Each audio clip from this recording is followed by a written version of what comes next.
Hi, and welcome to episode 119 of the Untethered podcast. Today, we have Amey Fields joining us. Amey is the owner of Arizona Breastfed Babies, and she's got a team of 4 other RN IBCLCs that do virtual and in-person consults in the Phoenix, Arizona area. She's a wife and a mother to her husband, Steven, who served in the United States Coast Guard for 30 years. She's got 3 children, 2 stepchildren, and a 3-year-old granddaughter. Amey worked as a labor nurse for 18 years, mostly in the hospital setting, but also assisted in home births and worked at a freestanding birth center for 2 years. She became an IBCLC in 2012, and in 2013, she went to the IATP conference in Florida, and that 4-day conference rocked her world. Quick disclaimer, all information, content, and material of this podcast are the opinions of the speakers and is for the informational purpose only and not intended to serve as a substitute for the consultation, diagnosis, and or medical treatment of a qualified healthcare provider. Welcome to the Untethered podcast. I am your host, Hallie Balkan. I'm a certified orofacial myologist, feeding specialist, and mentor. This podcast is all about getting your questions answered and collaborating with colleagues to bring you the most up-to-date information in the orofacial myofunctional therapy, tethered oral tissue, and airway space. I challenge you to keep an open mind and join my mission to get this information out to the masses. Let's get started. So Amey, I am so excited to have you join me on the podcast. I think we've been talking about this for maybe a year and a half now. So I'm so glad we coordinated schedules and here you are. I know, I'm so excited. I went back to our DMs and Instagram. We started chatting in November of 2019 and I love your podcast. I listened to all the episodes and I just think it's a great thing that you're doing. Yeah, well, and you know, it's so nice to meet people on Instagram who you almost feel like are like instant friends and people who are in the industry that get it, that, you know, advocate. And it's really been so much fun to follow you and watch your journey on Instagram and see how you're educating, you know, moms and other therapists and IBCLCs. So thank you for all that you do.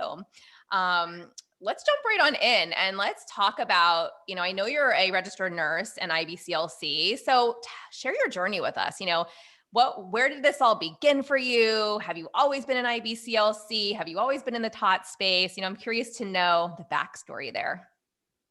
Yes. So I, about 25 years ago, became an RN and I started out as an orthopedic nurse first. I did that for about 2 years, but really wanted to work in labor and delivery. But it's where I got started. Looking back now, I see that the 2 years as an ortho nurse really did give me some experience and knowledge that I use even now with being a IBCLC. So that's kind of interesting. But I first got my foot in the door working postpartum at a hospital that was run mostly by midwives. And so the care there was very unique and it was a great experience.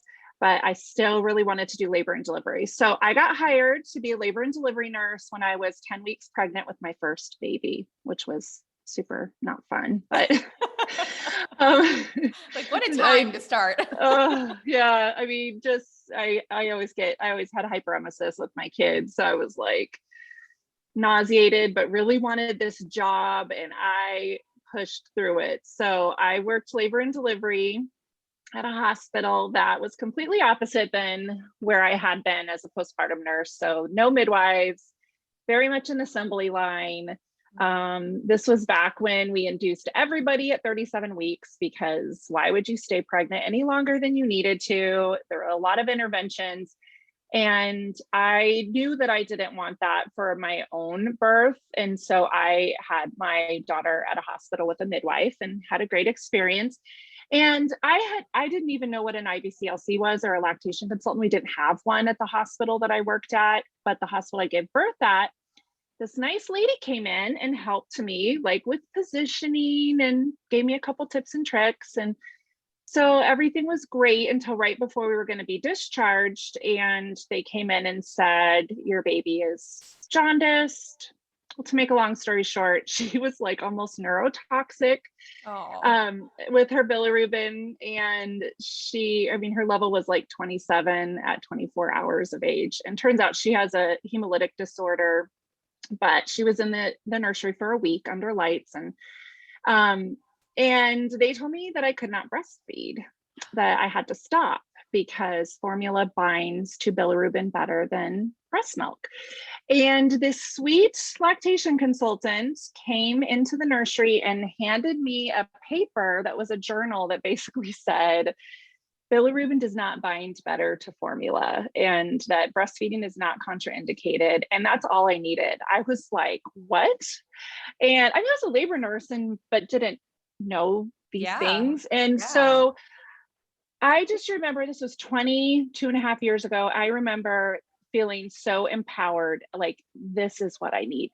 And we fired the pediatrician that we had and got another one who's amazing. And I wasn't against her being supplemented by any means. She was supplemented, she got formula, my milk wasn't in yet.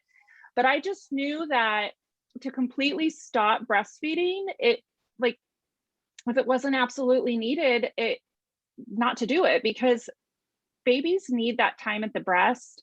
They need to practice. It's a learning curve. There's imprinting that happens with what you put in their mouth. So I was like, if she needs to be supplemented, I want what's best for her in this situation, but I don't want a week to go by where she hasn't been to the breast, because it didn't make sense to me. And the pediatrician was like, you don't have to stop breastfeeding. You can breastfeed her and then pump, and then we'll give her what you get and we'll top off with any formula that's needed. And he was so supportive and so breastfeeding friendly. He's from Central America. So I feel like that was part of his, supportive breastfeeding advice was from that. And so went on to breastfeed her for about 18 months. And honestly, other than the first couple of weeks of navigating, supplementation and then transitioning to just breastfeeding, I'm one of those lactation consultants that I had great breastfeeding journeys with all three of my kids. I really don't feel like I had a lot of struggles. I breastfed her until I was 5 months pregnant with her sister, and she weaned on her own.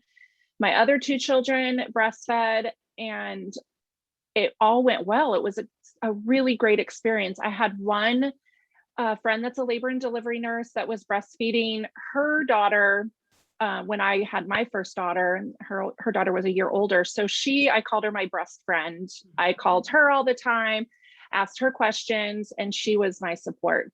My mom didn't breastfeed any of the five of us. And she said she remembers that when she had my older brother, someone came in the room and gave her a shot to dry up her milk. And she thought that was normal. She didn't know anybody that breastfed except for one of her sister-in-laws that was weird. Yeah. So I, again, like, had a really great experience with all three of my kids. So as a labor and delivery nurse, I was definitely one of the nurses that if somebody had a birth plan or didn't want to have an epidural or wanted less interventions, they were like, Amey, this patient's for you, you take her. Or if someone was having a lot of trouble with breastfeeding, they were like, hey, I can't get this baby to latch, will you go in there and do that? And I loved that. So around 2009, 2010, my kids were a little older. And you know how you kind of get out of that fog of when you don't have babies anymore and you're like, what else can I take on? What can I do? I feel like I'm finally getting there with a 5-year-old and a 3-year-old, or almost 6-year-old. It's like finally starting to see a little glimmer of no more brain fog. I mean, my youngest was like 6, 7 at that time. So that's about right. Hope. There's hope. More of it will lift over the next 3 years. Okay, I got it. So I became Lamaze certified because I was like, oh, I'll teach childbirth classes. And then the IBCLC at the hospital I worked at was like, I need help because I'm doing the breastfeeding support group. And it's like a triage, like these moms will come in with bleeding nipples, but then all of the other moms want to socialize, and she's trying to run like 2 different things. And so I went to our director of our labor and delivery unit, and I suggested that we start just a postpartum support group so that if they didn't need direct, breastfeeding support, they could come.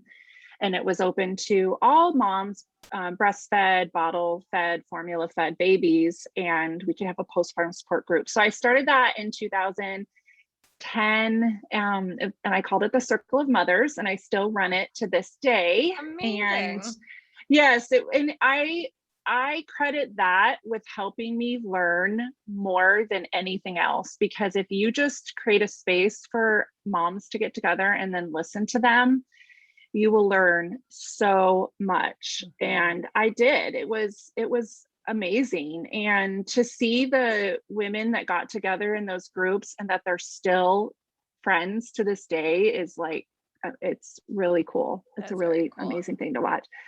So I then thought, oh, I'll become an IBCLC.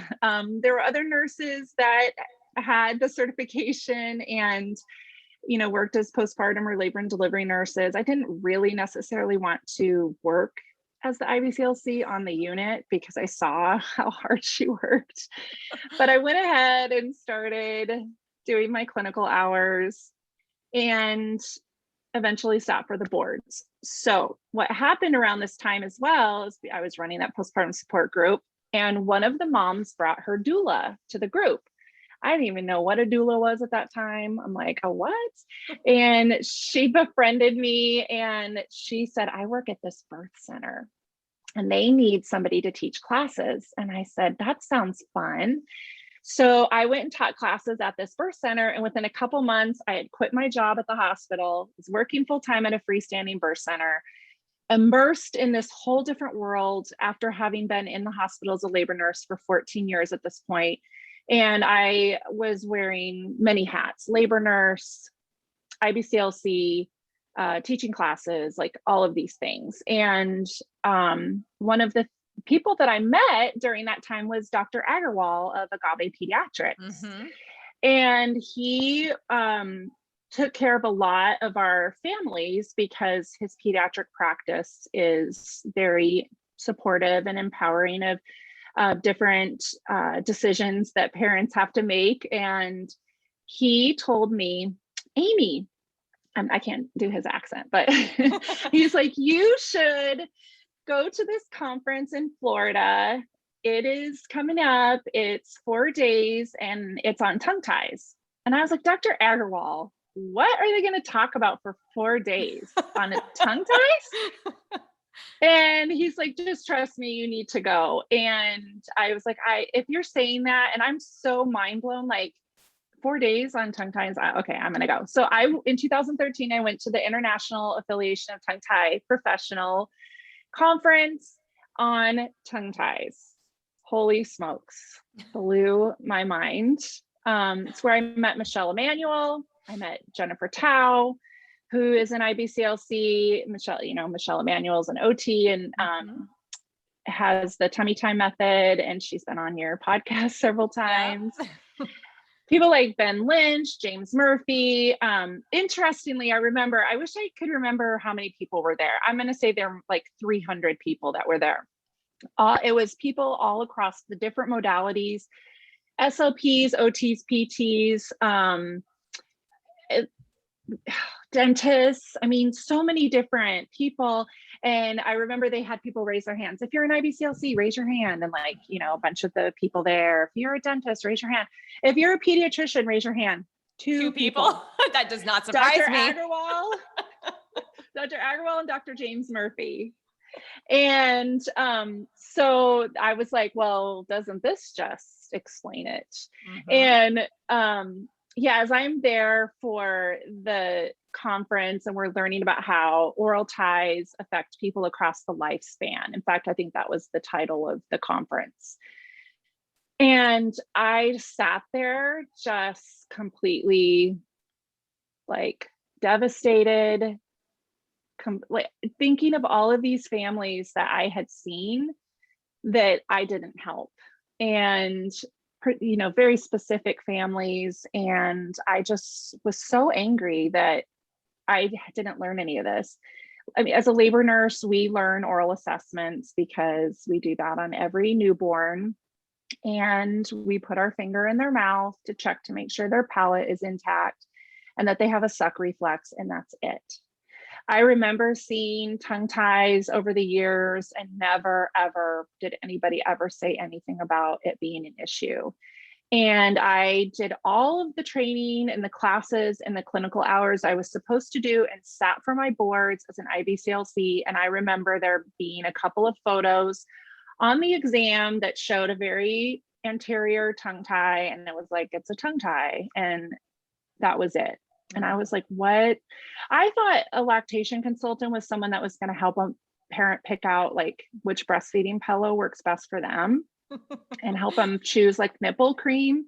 Joke's on you. And it really what, like, it was a really difficult like thing to wrap my head around. And I did come home from that conference and I did call 6 families back that I had worked with recently and said, I learned something new. And I think this might be what's going on with your baby.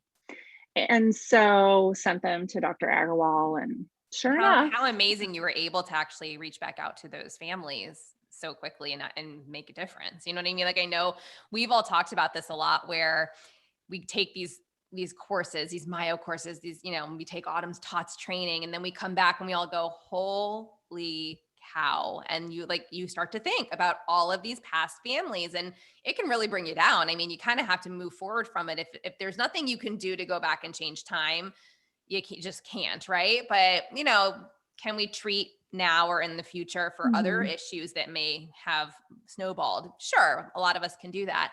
But it is so interesting because I had the same exact thing happen. And when I came back, I offered 8 evaluations for free to kids who were on my caseload. I said, can I just eval your child? Because I think there's more going on with this new information that I just learned. And I would really love the opportunity to see if we can tweak our approach and to address the same type of, end goal that we're getting to, but maybe this will be more efficient, more effective, more, I just have new tools in my tool belt. And it was phenomenal. And every parent was like, oh, free assessment. Yeah, totally. Go for it. Like they weren't upset that I didn't know the information before. They weren't, they were just happy that I was that clinician going to continue my education and then bring it back and help their children, which I think is a really cool thing to discuss, because I think as practitioners, we know, like you and I were talking about this before we hit record, there's always more for us to learn. Like no matter how long you've been in the field, no matter how many continuing education hours you take per year, you still feel like you don't know everything, and you never will, right? And you can learn a ton from your patients and your courses and all the things out there, but the ability to come back and be real with your patients and be transparent and say, hey, I have something new that I can offer you. I've never had a family be upset about that. I think it's actually a strength. And I think it really puts you up on a pedestal compared to the next person who's not doing the continuing ed and who's keeping kids in therapy for years on end. So, my goal, and when I do it, is really, how do we get you to that end point in an efficient, effective way? Because we're all tired. We all want to just, get this baby fed or get this child speaking or, whatever our goals are over here. And I think it's so fascinating because I know all of our industries are lacking. I didn't learn any of this in grad school. I went through 4 years of undergrad, and about, I'd say like 2.5 to 3 years worth of courses dedicated to my major as an undergrad. And then I went through another 2.5 years in a graduate master's program. And I don't even think tongue tie was addressed. Pediatric feeding was barely addressed. Okay. It was mostly adult dysphagia, which is completely different. Adult swallowing is nowhere near what happens with an infant swallow, and anatomically, physiologically, it's like very different. So, that's definitely one of my big bandwagons that I always jump on, which I know you've heard me talk about this on the podcast before. A lot of us don't learn it, and it becomes our financial responsibility to further our education, both time-wise and monetarily, to get out there and learn this stuff. Because, like you said, when you were in that group with those moms and you had that opportunity just to be an ear and hear what they're saying, that tells me more than any research article I will ever read, because these moms are living it. They're living it in the moment. And when you start to listen and you hear the patterns and you start to connect the dots and you start to realize, oh, this is not just a one-off scenario. Like, this is pretty common. Why is nobody researching that? Why is nobody talking about this? Why is this? And these moms all think they're alone because nobody's talking about it, which, thank you, Instagram. We now have, instead of Dr. Google, we have Dr. Instagram these days, and everybody is sharing information. hard to know what to believe and what not to believe, but that's a whole different conversation. But it's so interesting because I think we all have such similar stories with how we got into our fields, and this is where we started, and we never knew. If you'd asked me 10 years ago where I'd be today, I would have laughed in your face if you told me I'd have a podcast, a course, be doing pediatric feeding with focus on tots and Mayo and and that never would have come out of my mouth. Yeah, I mean, and for people that follow you on Instagram, and I even do it, like, and Autumn, Henning, like, when you follow some of us, you'll see sometimes we get kind of snarky. And sometimes I'm like, am I picking on pediatricians too much? Because I had an amazing pediatrician, but some of the pediatricians out there and some of the things that I hear, I'm just like, what the heck are you telling people? And, it's like a form of therapy for us to be able to be snarky and to get that out there, because there are a lot of medical professionals that are still like standing in a corner and saying, this is a fad and all of those things. And so my friend that I was saying, that's my breast friend that helped me a lot with breastfeeding, she's now actually a CNM. So she's actually now a midwife. But our boys are 3 months apart. So our last children that we had. And so we would be breastfeeding them sitting next to each other. And her son sounded like a little piglet and was so noisy and always had milk all over him. And I remember sitting there, nursing Connor, and I was like, what is going on over there? We just laughed, and he was such a chunky baby and we had no idea, and so she nursed him, she pushed through and nursed him until he was 2. But my gosh, he was so gassy and sounded like a snorty little pig and got milk everywhere and all of these things. And when he was 18 months old, he fell down the stairs and severed, back then we were like, that thing, he's that thing right there. that little thing up there. and it broke, he broke his lip, the frenulum, and it bled everywhere. And we were together. I remember it. And so I'm trying to get a popsicle to get him, to eat it, to slow the bleeding down a little bit. And she was like, I don't know what that was. But later I remember she told me I don't know, but he breastfeeds so much better. He doesn't leak milk like he did before. And we were like, oh, that's weird. Isn't that interesting? And so, yeah. And she is, so I have a photo of her I'm going to post in a couple days. She has tori and a tongue tie. She's so tongue tied. Both of her kids are super tied. And yeah. So anyways, he's 17, almost 18 years old. So that's weird that it's a fad. Right. I know. Well, it was a thing. What's interesting too is when you look back, it's in and I'm Jewish, but it's in the Bible. Okay. It's in, old research, old textbooks, it is talked about. This is, and so when people say, oh, this is a fad, I'm like, look, I can get on board with the fact that people are releasing ties without doing functional evals. And we don't know if that tie was actually a tie that needed to be released or not. Maybe this was not dealt with appropriately. So we don't actually have a definitive answer. Was it just a frenulum or was it a tight oral restriction, right? Fine. Maybe there's overdiagnosis, but maybe there's underdiagnosis. Maybe they're both occurring. Maybe it depends where you live. Maybe it depends who the practitioners are in your area. There's so many variables that we can't just slap a statement onto it and go, it's a fad. I mean, one, no, it's not a fad. I've talked about this, yeah. So probably everybody's sick of me talking about it, but I just go back to oral ties are a real thing. I love Daniel Lopez. I don't know if you've heard him say, you don't have to believe in it. It's not a religion. And I was like, genius. Yup.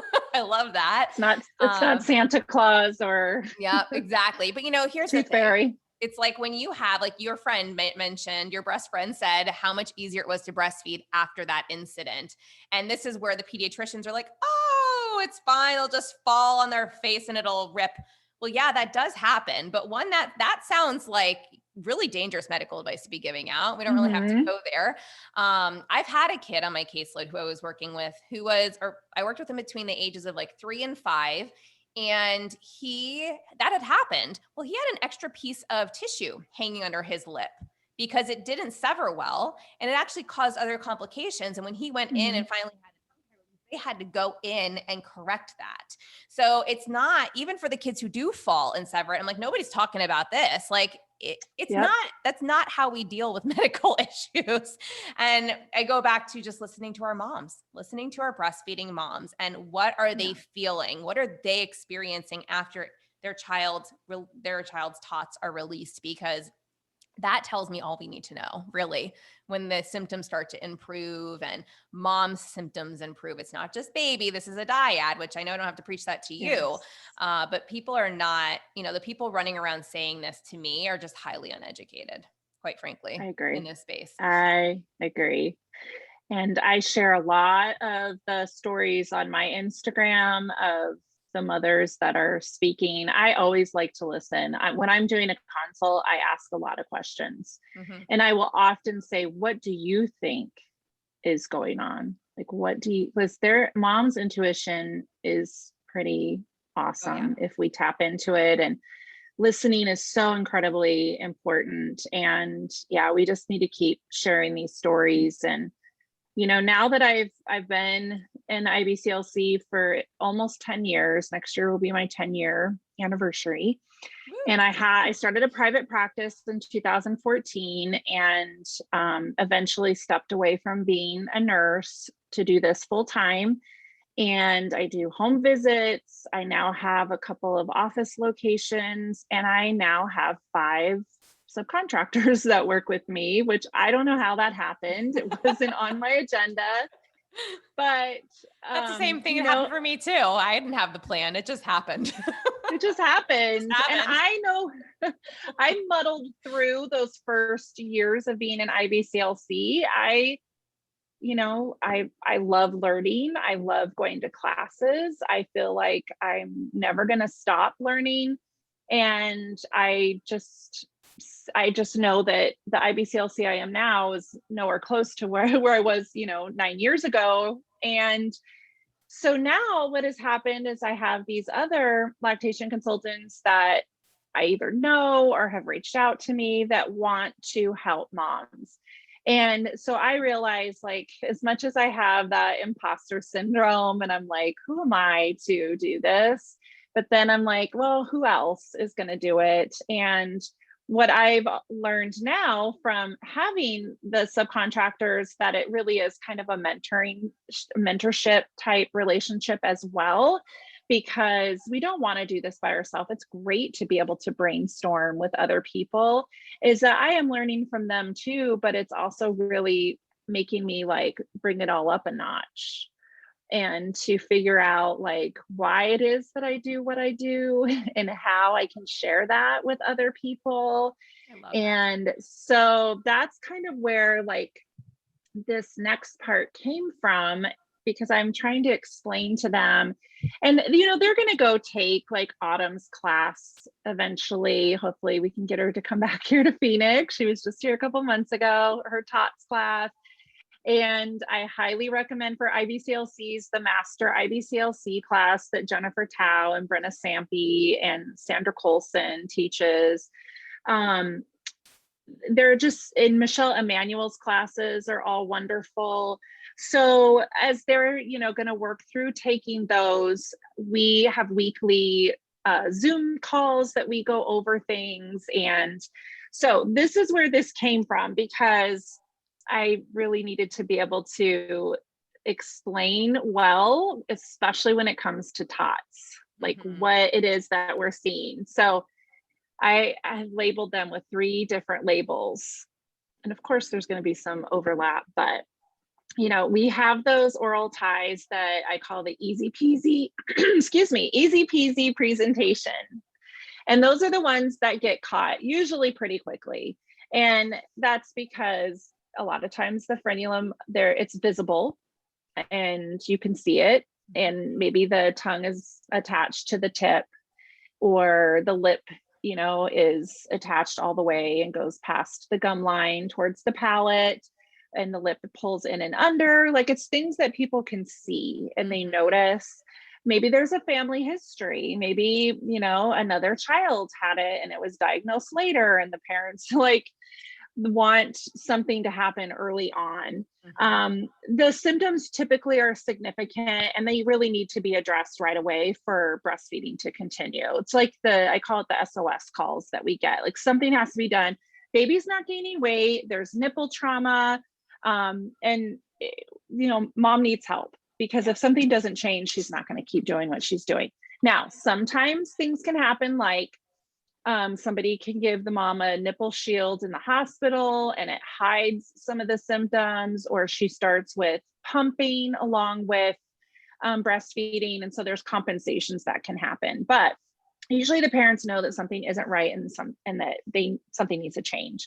So sometimes I'm lucky and I show up to the consult and the parents have already done the research or had, like I said, a child before that was tied. And usually they're so relieved that there's a solution to their problems. So these are the babies that sometimes, often, I think the restrictions are released and breastfeeding improves right away. So that's what Michelle Chatham calls the tether flow. Oral ties. So it's released, things feel better, we're all good. And then the next presentation I call the fat, farty, and fussy oral ties. I love that. So this was my friend and her son. Sometimes this can be a little harder because baby's gaining weight typically. And for some professionals, they think this is the marker of success. It doesn't matter that mom's nipples are falling off. It doesn't matter that this baby is breastfeeding every hour. It doesn't. My child. It doesn't. This was Lily. Yeah. It doesn't matter that they're grunting constantly and the parents aren't sleeping, because they have, like, my friend's son Jeremy was a snorty little, sound like a little piglet. Yeah. And so what's happening is babies are just gulping milk from the breast. And they're just living on the letdowns. And they're breastfeeding frequently. A lot of times the moms have a pretty robust, not always, but often have a pretty robust milk supply. When I do consults with families that have the fat, farty, fussy presentation, sometimes they're conflicted because they believe what the providers tell them, that their babies are gaining weight well. And this is where the moms are like, I feel selfish doing something because I could just pump and just give it in the bottle, which babies don't always do better on the bottle, but sometimes. And what I find is that there's a honeymoon period, and not that means that everything's fun, but the honeymoon period is because the babies can just put their mouth on the breast and gulp the milk that's coming out. And they don't have to have an optimal latch. And that's kind of how Mother Nature has created the situation. Is we have, the endocrine driven milk supply for that first 12 weeks, so that it switches. We have lactogenesis that happens and switches to more of an autocrine, which is the supply and demand. So in the beginning, our bodies do have the letdowns and the milk flows. Babies don't have to have like the perfect optimal latch right away, but they should be getting there. And when they're just drinking off the fire hose and getting all that air, and it's usually a hot mess. But the honeymoon period typically will end anywhere. I mean, with some dyads, I notice a difference even as early as 3 weeks. When the supply starts to downregulate, but definitely between 6 and 12 weeks. Yeah. So this, I think, is where it comes, like, where the whole thing, where so many women said their milk dried up at 3 months and just went away, because there were so many babies that were just drinking the milk that was flowing, living off the letdowns. And, these fat, farty, fussy presentations, babies typically gulp and choke, and they often struggle with the milk flow. They pull back, their tongue doesn't elevate. So they cannot control the flow of the milk. I always tell parents, it's like the rudder of the ship. It needs to extend out, it needs to move side to side, it needs to elevate up, it needs to have that undulation. And when they can't control the flow of the milk, they will use their whole body. You see them arching, pulling back. They're trying to like squeeze the nipple tight to stop the milk from flowing. And they swallow a lot of air, so their abdomen can be distended. So this is why they typically will eat more frequently, is because they get on the breast and I'm just going to make up numbers. Let's say they gulp down 2 ounces, but they got so much air, their abdomen's distended and they feel like they got 3 or 4. And then by the time they grunt and burp and fart and spit up and do whatever, an hour later, they're like, wait a second. I'm hungry. I'm still hungry. I'm hungry. It starts all over again. And they're usually noisy. They usually hiccup often, and hiccups, newborns will hiccup. Like it happens. But when you've got like a 6-week-old that's still hiccuping every single time after they eat, yeah, that's a red flag. Yeah. They spit up and they have explosive poops. They're like farting and it sounds like across the room and it's just an explosion. And again, like this is something that an older baby, 6 weeks, 7 weeks, 8 weeks, like super explosive stool is not what we need to be happening. That's not normal. And they just seem uncomfortable. You can tell that they're just uncomfortable. Often these babies are diagnosed with reflux. Sometimes they're on medication. And then, these are the ones where moms have like cut out dairy and they put the baby on a probiotic. And they're taking a probiotic and everybody is trying all of these things to try to figure out how to help this poor baby. And yeah, that's the fat, farty, fussy. I mean, that's Lily. I mean, it's Lily to a certain degree. Like she was not fat. Like she was my 1 percentile baby, but because she was on her own growth curve and she was gaining weight, the pediatrician was not concerned. Right. So that was, she's fine, written off because we're still on that 1% growth curve, like all through her first year. We never got over 5th%, I think, until her second year. And now she's okay. But I mean, it was incredible because she wasn't a noisy eater per se, but she had all these other symptoms. And, I refused to put her on reflux meds. I knew something more was going on. They didn't want to put her on reflux meds. She wasn't really a kid who seemed to be uncomfortable. Her spit ups, seemed to be happy spitter type of spit ups, and she wasn't spitting up entire feeds, but she was also feeding every hour on the hour or every couple hours because she wasn't getting enough. And I knew that. I knew that something was off, but I was adamant about not giving her formula because of her reaction to it in her first 24 hours of life, or I guess our first 24 hours home. So she was about 3 days old and she just screamed bloody murder, for 3 hours after having it. And when I called the pediatrician in the morning and said, yeah, that didn't go well last night trying to supplement, like I will do what I need to do to feed my baby. They were like, oh, well, that was Similac. Come get Gerber Good Start. It only has 1 milk protein. That should be easier. And I'm going, well, what if she's allergic? Like, why? You're not more concerned that she was literally up screaming bloody murder for 3 hours, which means when she was crying, I was crying. My mom was up with us and she was like, I don't know what to do with the two of you. And at that point I just made a decision as a mom. I'm like, well, if nobody's going to do anything to help me, because I took her to lactation and that was, oh, it's your fault. You're positioning her wrong. Okay. It's like taking the car to the shop. She feeds well in the office, you go home, it all falls apart. So basically I was like, I guess I'm just going to pump and feed her and bottle feed her to top off breastfeeds. I know I'm producing enough milk, but I know she's fatiguing. And I thought maybe this would be easier. It wasn't. When I went back to work a couple days a week, thankfully I was only gone for like 6 hours at a time because I was working for myself so I could control that. My nanny could barely get her to take 2 ounces out of a bottle during 6 hours. And I'd come home and I'd breastfeed her right away and we'd still sit there for 45 minutes to an hour breastfeeding. And then she would fall asleep, be all gassy and fussy. And then we'd do it again an hour and a half later. And here I was thinking this was normal. I thought this was normal. And I was like, well, now I understand why, Europe and these other countries give moms a year off from work. They have to feed their babies around the clock. And then I learned better. I mean, there's definitely some overlap and I don't know if she has like food sensitivities or anything. And so maybe like the absorption of the milk she was getting or her tummy just hurt. And so she wanted smaller amounts.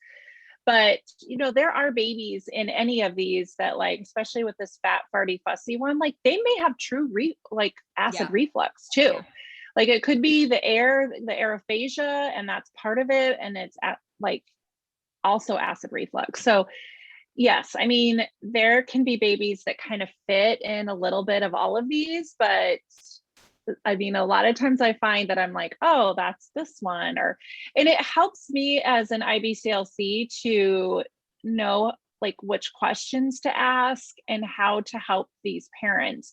And, for the parents that maybe don't want to go right for the release, or they need a little bit more time to think about it, so that how you can help them, and also what you can tell them to watch for.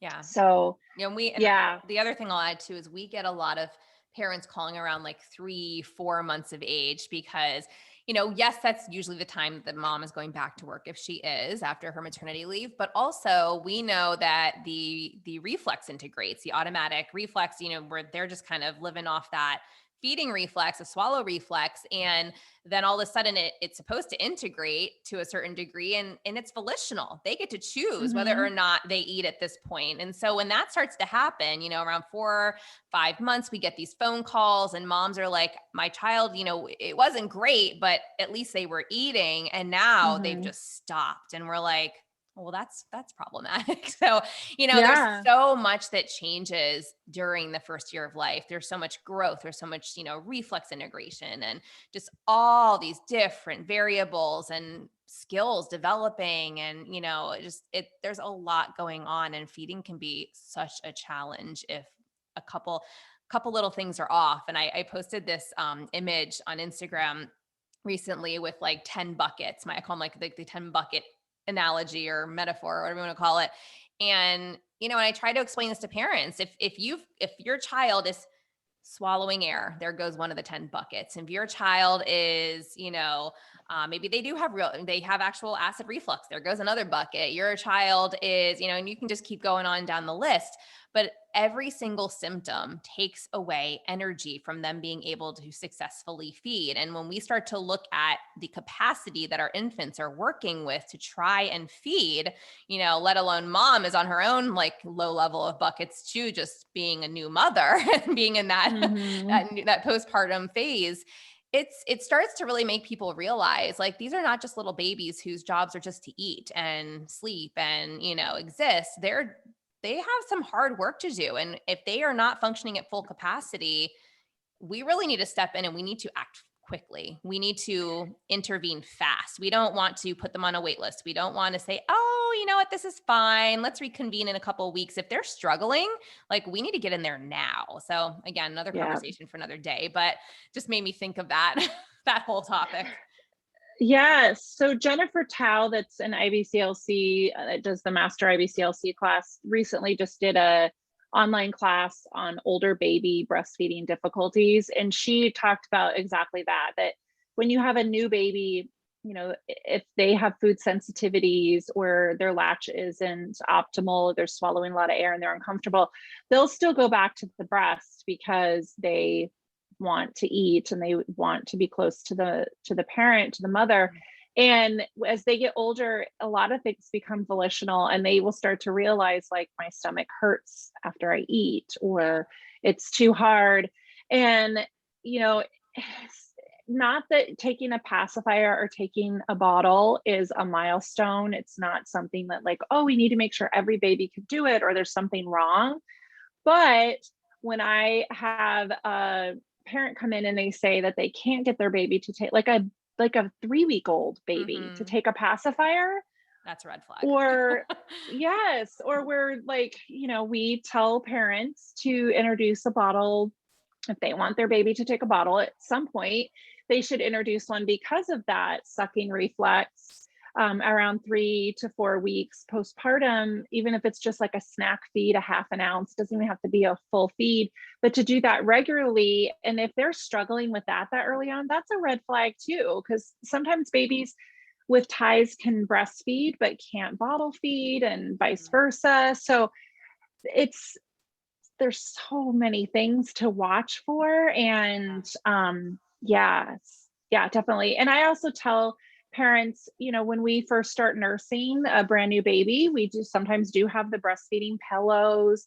and we have to sit in a certain area and we position the baby. It's like learning how to drive a car. When you first learn how to drive a car, you're white knuckling the wheel and you have your hands at 10 o'clock and 2 o'clock and you're remembering every single thing you learned in driver's ed, and you don't want to have to change lanes. Like if you have to merge, oh my gosh. And breastfeeding is a lot like that. You're like, okay, I got to get the baby latch. But eventually, like you should be able to not even look down. Like you just pick up the baby, put him to the breast, eat a burger or whatever, like answer the front door, play with your toddler. And for most women, now there are some that if their breasts are like very large or something, they might need a little bit more of a prop or something. But for most dyads, breastfeeding should get easier. Breastfeed in a carrier, all of those things. And so when you have a 3 and 4 month old and that mom is still having to use the My Breast Friend pillow and can only breastfeed in one position, like that's not okay for that mom or that baby. Like it's to make it that hard. And I think that's part of what my passion is, because I want moms to get to that point when they're breastfeeding, when they're like, oh, this is why people do this. Like I enjoy my second this. child. Yeah. That's why that was me. Yeah. And I was like, oh, okay. I get it now. This is what it's supposed to be like. Yeah. Okay. Yeah. Now I get it. Wow. What I went through with Lily that I thought was normal at the time. So far from normal. And why did nobody tell me that? Exactly. Yeah. Mm-hmm. I mean, I just think that every mom deserves to have that experience. And so, then there's the sneaky oral ties. And these are hard for me even because I was listening to your podcast the other day with Sephora and you guys were talking about the gray area. Mm-hmm. And I feel like, the babies that fall in this, it's hard because, first you want to have a therapeutic presence and listen to what has been going on. And you want to meet the parents where they're at. And you kind of mentioned it too, like sometimes there can be oral restrictions, but no significant breastfeeding issues. Like I have had that. I've had parents that are like, I'm okay with, nursing my baby frequently and they're not super gassy and I'm going to bed share with them. So I'm going to nurse them all night long and that's going to help drive my supply. And, they're breastfeeding through maybe some compensations, but they make it work and it doesn't feel hard to them. Maybe the struggles will show up later. Maybe they'll be knocking on your door because they're having difficulties with chewing solids or speech issues and snoring and airway issues and sleep apnea and dental issues and orthodontic issues. Maybe they'll have to get a palate expander when they're older. Like these are the things that like my crystal ball doesn't work. I can't say for sure. Yeah. And I think these are the situations where we just have to tread lightly and be careful because it is what is giving this whole thing a bad reputation.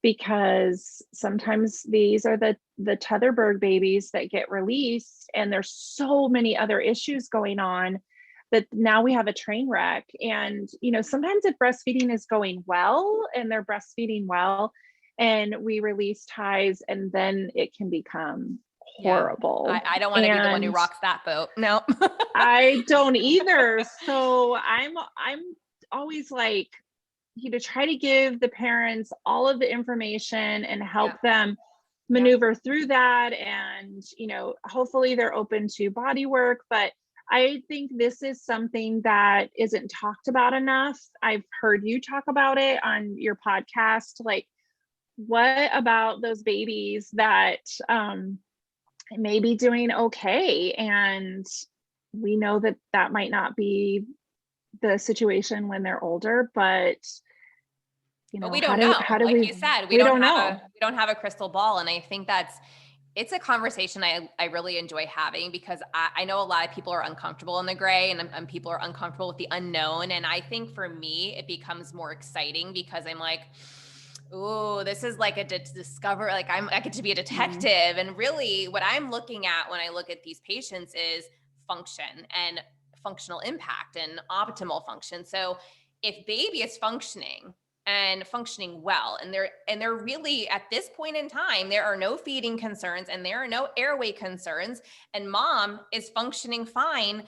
I do not want to rock that world, but I will absolutely arm that parent with information and educate them so that they can come back to me if something changes. Like, hey, if this starts to happen, or you start to see this, or when you introduce solids, you start to see this happening, like, call me. We're going to have we may want to bring you back in, or for a parent who's a little bit more nervous or anxious, we might say something like, come back in 3 weeks, come back in a month, come back in 6 weeks, depending on how old their baby is. Let's just do a check-in, right? Because we don't want to wait and see.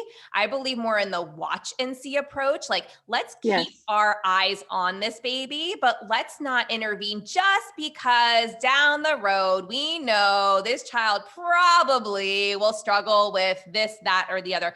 None of us know that. And anybody who tells you that there are practitioners out there who will say, oh, nope, if there is a tie, you 100% need to release it.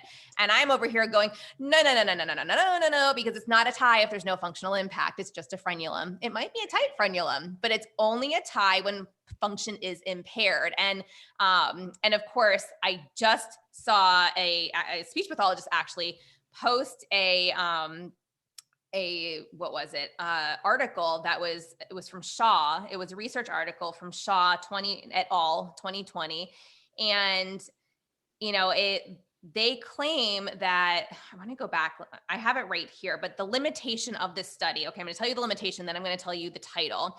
The limitation is that they did not specifically look at the function of the structures, but rather they just looked at the anatomical, they just looked at the anatomy. Okay. Now this, I'm pulling it up on Instagram right now, if I can find it, because someone DM'd it to me, so I know I can pull it up quickly. Here we go. And what the article was, the title of the article is Upper Lip Tie, Anatomy Effect on Breastfeeding and Correlation with Ankyloglossia. It was in the laryngoscope, okay?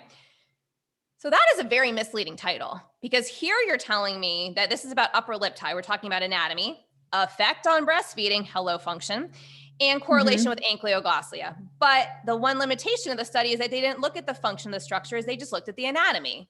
Well, that doesn't tell me anything. So here they're trying to basically say that lip ties are unrelated to breastfeeding and that we don't actually have to flange as wide as we thought we had to flange for a proper latch. And and this is dangerous territory, because this is being posted by a pediatric SLP who does feeding, right? And I responded and I said, diagnosing a tie versus a frenulum must involve function. That single limitation makes this a study about simple anatomy, not clinical application. And that's where we really need to dive into things like this, because we're not talking about function at all. We're looking at anatomy, and it's not about the anatomy. I mean, yes, it is, but function drives everything. Yeah, that's why we can't diagnose from a photo, even though there are people out there that are trying to do that. And, there are providers that firmly believe that all ties have to be released in the first couple weeks of life to have best outcome. And so a lot of times what happens is I get the babies on my, list in my appointments that were released really early on, and things didn't get better because it wasn't the right time to be released. The prep work wasn't done. And maybe, the baby didn't need to be released at all. I don't know. I didn't see them before. And so, I get families that saw other IBCLCs with a first baby and went through the whole release process. And then afterwards, when they thought about it, they were like, did that really need to be done? So that's the other thing, is like making sure that the parents have all the information they need. And honestly, sometimes it is waiting to see what's going to happen with the function. So they have to know 100% that release that was done needed to be done. And so that's been a challenge to be able to walk parents through that. And I do love it too. Like, I love walking them through that and giving them the information and helping them make the best decision. But then you run into situations where, they're doula or their midwife, or they're like, just go like everybody now thinks that they can diagnose a tongue tie and that a tongue tie needs to be released right away. And, it's hard because I feel like sometimes we're doing all the cleanup for that. And I just don't think that's being talked about enough. And that's like the big struggle for me right now. Yeah, I completely agree with that. And I apologize for any background noise. For our listeners, my yard is currently being mowed. I didn't know they'd That's be okay. coming. Well, I live by the Air Force Base, so the jets were flying over earlier, and I was like, "Oh, she'll say something if it's too No, loud." I didn't even hear it. But I live next to Walter Reed, and we get the helicopters back and forth to Walter Reed National Medical Center like all day long, direct flight path over my house. So I wouldn't even hear it, honestly, at this point, because it's like ingrained in my brain. But, I think that we bring up some really great points. And I think the other thing to highlight is, even as these kids get older, and I know we're really focused on the breastfeeding diet, which can go until an older age. I know in the US, we're not used to that. That's not the norm here. But yes, people do feed their babies like well beyond 4 years of age by breast, in other cultures and countries. But when we look at some of these kids, I actually saw a post today in a Facebook group where an RDH had said, well, this kid went and got released. We only did a couple pre-op sessions. The parents basically, we have situations where sometimes parents don't listen, and release providers will go ahead and do it. And they did suture this child up. They couldn't get the child to elevate the tongue, remove the tongue at all pre-op. Well, guess what? It's not going to change post-op. It's related to the tethered tissue and the tongue being used to be down there, but what if this child has CP undiagnosed? What if this child has a apraxia that's undiagnosed? What if this child has a motor coordination disorder and they physically do not have the motor brain connection? And I'm saying it like this, like that neuro connection in place to physically follow a direction and elevate their tongue and move it all around. Well, now we have a situation, because now we've changed the anatomy, and this child is left to basically fend for themselves. They were compensating with what they had before. They're going to continue to compensate. And that's why this whole discussion of like, when is it the best time to release is so individual. We can't just, do I see really great results if we get in there pretty quickly with little ones? Yes. If you're trying to avoid pre-op and we know there's a functional feeding issue at play or an airway issue, and we're getting in there and we're dealing with this in the first couple weeks of life, can we get away without like tons of pre-op and maybe just a little bit of body work? And yes, absolutely. Okay. I'm not going to, I've said that plenty of times in the past, and people have their different guidelines for this. I've heard people say the first 4 weeks, the first 5 weeks, the first 6 weeks. And I'm like, whatever. Okay. We're in that range. Beyond that, these children need to be prepped. Otherwise, you are doing a major disservice to their ability to function. And we have two goals in life two things to do that keep us alive, right? Breathing and eating. And we are messing with both of those when we release a tongue that is not ready to be released. And that's why, honestly, I feel like that's why we have so many medical practitioners out there who are basically calling it a fad or saying that this is being overdone and everybody has a tongue tie now. And because there are practitioners out there who are carelessly releasing babies' tongues, and older children and adults too, when they're not ready for it yet. So I really think that this is the big conversation that everybody needs to be addressing. We need to be collaborating. We need to be working together. We need to be having some kind of, I had Rashida Jaju, who's a local pediatric dentist in the Virginia area, on the podcast recently, and she's actually going to present for the Mile membership in July. And she has this beautiful stoplight system. And I won't give the whole thing away because that's her thing, but the practitioners working with the child have to sign off on it with her, and basically say like, green light, this child is ready. I can tell you those patients who are ready for release have the best outcomes following release. The parents are prepped, the child is prepped. So the anxiety is not as high. These children and parents are not in this fight or flight, post-op, like these parents where they're not prepared. We are doing a major disservice, and I'm just waiting. I am waiting for the lawsuit from a parent who decides they're pissed off about medical malpractice, their child getting a release and not being given all informed consent and this, that, and the other, that's going to totally disrupt this whole process, because Yeah. it's going to happen with the amount of people getting into the TOTS release space and not properly prepping patients. And I just, I'm not a PT, but I've heard people compare it to knee surgery.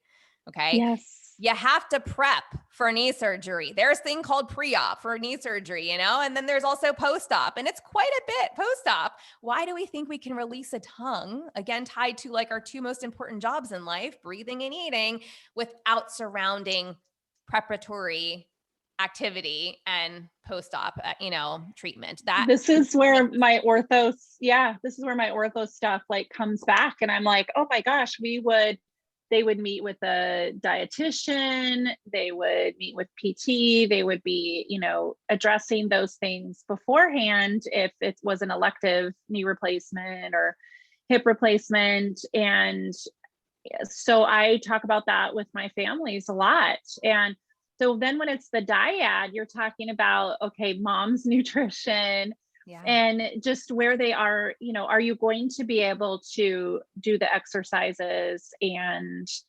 are you going to be able to do the body work? Are you ready for all of that? Yeah, you just, pushed a baby out or had a C-section 5 days ago. Like, can we give it a week before we do this? And I do have some clients that the baby is 3-4 days old, and I'm like, yeah, you can go today and have that released, because you could just tell that this tongue is just wants to be released and it's going to move. And yeah, definitely being prepared is so incredibly important. And man, I thought I was just going to help them pick out nipple cream and a breastfeeding pillow, and now I'm like, having to talk about oral rehabilitation and, motor skills and just all that stuff with babies. It's just, I love it. Obviously I love it. And I will take all of the classes and do all of the things because I just think it's so incredibly important.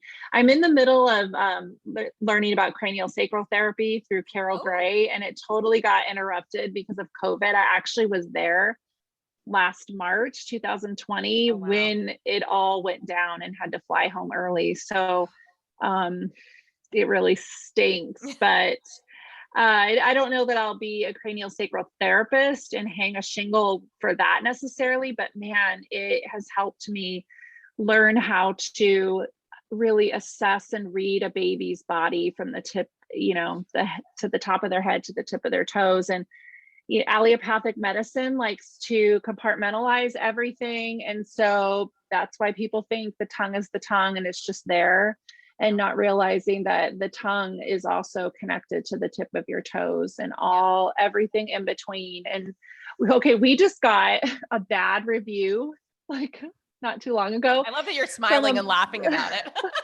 I feel bad. And I did reach out, to the parents and tried to work through it. But here's the thing, is that part of what was said, it was one of my subcontractors that saw the dyad. And one of the things that was said was they felt like the lactation consultant was asking questions about things that had nothing to do with breastfeeding. And they just thought that she was judging them, or that was what was the purpose. And the thing is that we do, and you do this too, because I've heard you say it, we ask about everything. Yep. How does your baby sleep? Where does your baby sleep? What are you eating? Like, do you wear your baby? What kind of orthodontia did you have growing up? We're asking all of these questions because it all paints a picture to tell us where we're at this moment. Like, what kind of medication, specifically maybe antibiotic exposure have you had? Were you a child that had strep a lot and had a lot of antibiotics? Did you get antibiotics during pregnancy or labor? Like all of these things make a difference. So I think that for some families, it's really important to be able to explain why we're asking so many different questions. Yeah. And what happens with this baby throughout the day and night affects breastfeeding. Yeah. And I like to tell parents that. I like to say, look, we're going to ask you questions. And I am sure that you saw like the slew of questions on the intake that you were probably like, how is this relevant?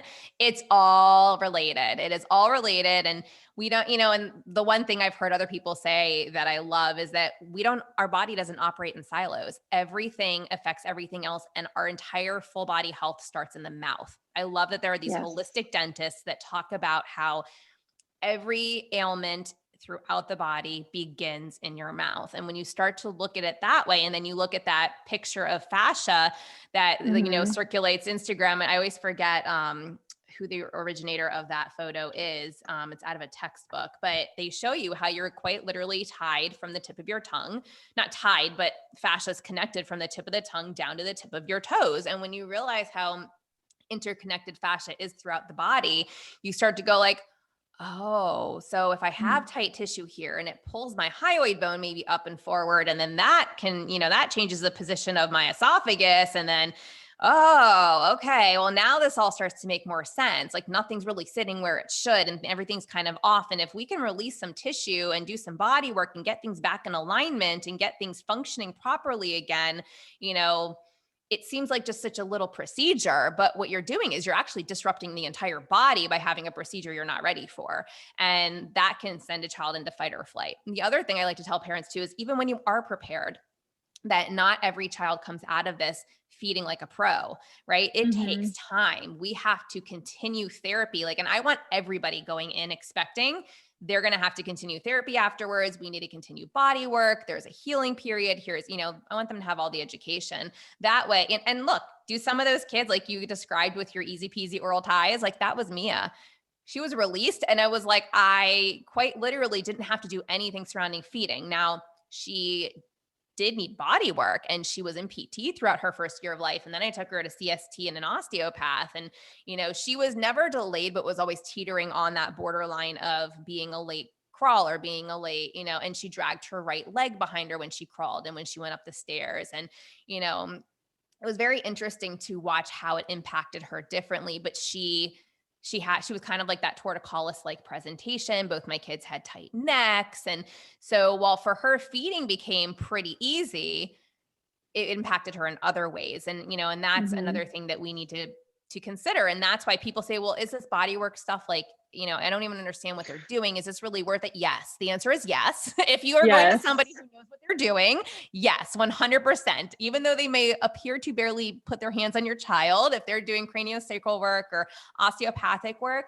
they are making sure that systems are working, things are flowing, your child is, healthy. And it's very cool to sit down with these individuals and to hear them explain what they do, because it's both fascinating, but I've also been the patient now. And now I understand the difference between how I was functioning before that treatment and how I was functioning after that treatment. So yes, it's absolutely worth it. It's so worth it. And with babies, we are also asking what position was your baby in utero? Did they prefer one side or the other?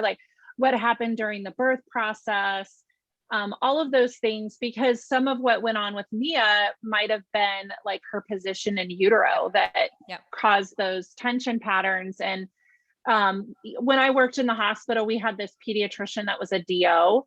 And when he would come do rounds, he would do osteopathic manipulations with the babies. And so sometimes we were go do this baby for sure. It was a vacuum extraction or whatever. And he would go in there and just chat with it was his patients. And he would chat with them and talk to them and do, just 5 minutes of some adjustments. And often the breastfeeding would go so much better. And I'm like, oh, that would be so great if they had an osteopath that could just go around, or someone that did craniosacral and just go into all the hospital rooms and do that with the parents. So I'm a huge believer. I think every baby and every mother should get adjusted or have body work or whatever modality it is that you're comfortable with. it's such an amazing benefit. So, and you were talking about like, sometimes the release is done. I have families that sometimes the release is done and then they're like, the baby's clicking now. And I'm like, yes, okay. It's something different. Like, right. And that probably means that the tongue is moving differently and we're going to optimize that. Like that. Yeah.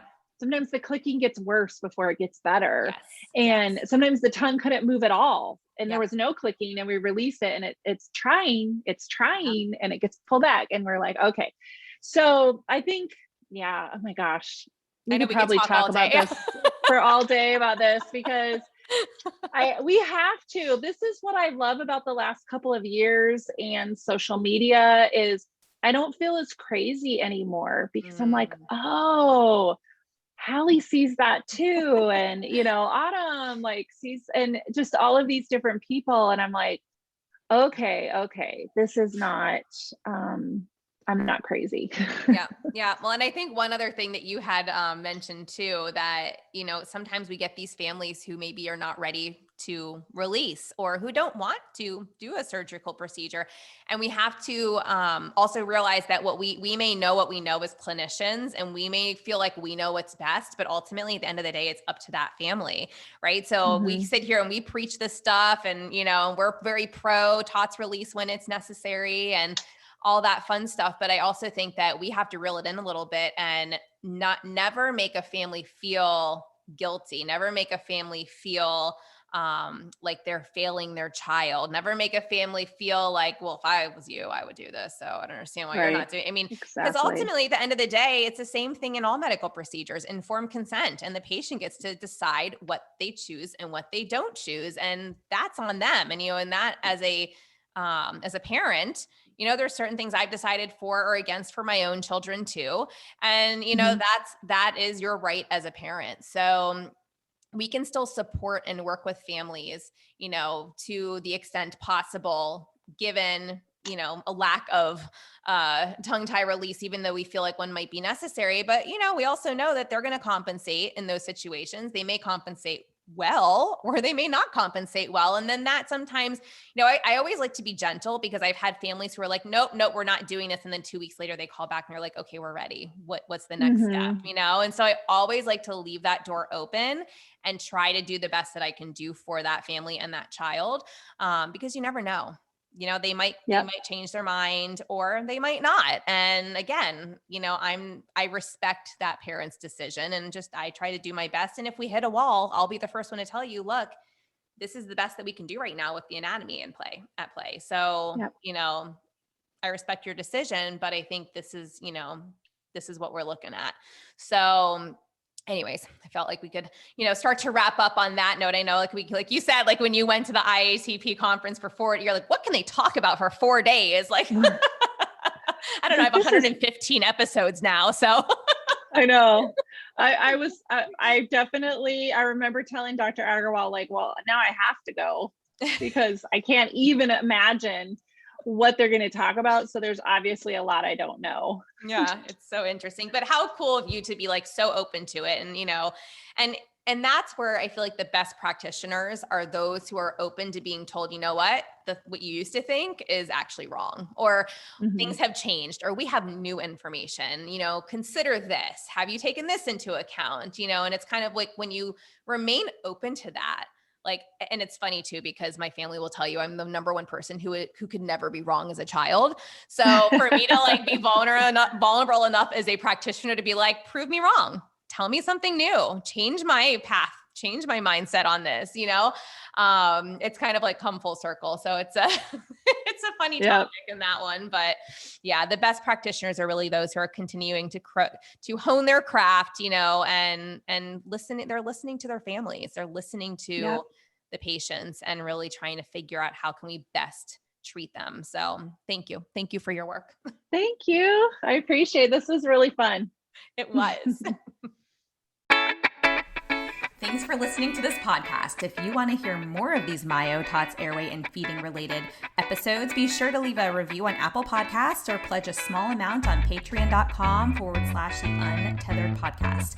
If you found value, others you know in this space will too. So be sure to share this episode on your social media platforms and join us over on Facebook, on my Facebook page at Hallie Bulkin Biz, on Instagram at Hallie Bulkin, and you can head over to theuntetheredpodcast.com to grab a copy of the show notes, where you can also subscribe to be kept up to date on the latest podcast episodes.